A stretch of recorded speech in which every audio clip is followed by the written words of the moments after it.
Avui escalfarem mostres de pirita a més de 100 graus Celsius. I encara que pugui semblar una operació senzilla, aquest procés permet obtenir informació important sobre l'estat del mineral.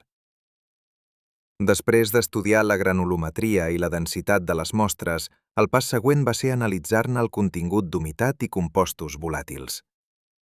Aquest assaig permet determinar la quantitat d'aigua retinguda i de substàncies volàtils presents a la mostra.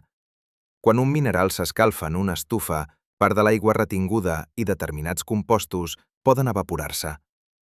La pèrdua de massa observada després de l'assecat permet calcular el contingut d'humitat. El procediment es va realitzar seguint els principis de la norma UNE-ENISO 17892-4 per a la determinació de la humitat mitjançant assecat en estufa, adaptada a un laboratori educatiu. L'objectiu era comparar el contingut d'humitat i compostos volàtils entre les mostres de Valdeperillo i Navajún per avaluar possibles diferències relacionades amb l'alteració del mineral. Primer vaig netejar i pesar les càpsules buides. Després hi vaig afegir entre 5 i 10 grams de mostra triturada i em vaig registrar la massa inicial. A continuació, vaig introduir les càpsules en una estufa a 105 graus Celsius. Després de diverses hores d'assecat, vaig deixar refredar les mostres en un dessecador per evitar que absorbissin humitat de l'ambient. Finalment, vaig realitzar la pesada final.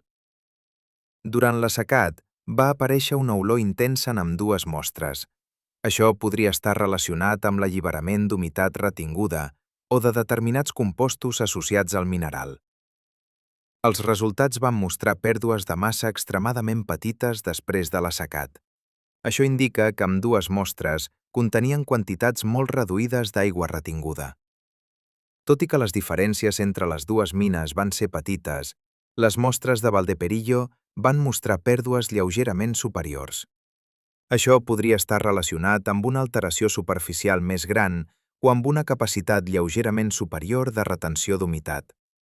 Tanmateix, a causa dels baixos valors obtinguts, aquestes diferències s'han d'interpretar amb prudència. Com qualsevol procediment experimental, aquest assaig també presenta possibles fonts d'error. Les mostres poden reabsorbir humitat de l'ambient durant el refredament. També poden influir errors de passada, un assecat insuficient o pèrdues de material durant la manipulació. A més, petites variacions ambientals poden afectar la precisió de les mesures. Tot i això, l'anàlisi d'humitat i volàtils va mostrar que ambdues mostres presentaven continguts molt baixos d'aigua retinguda.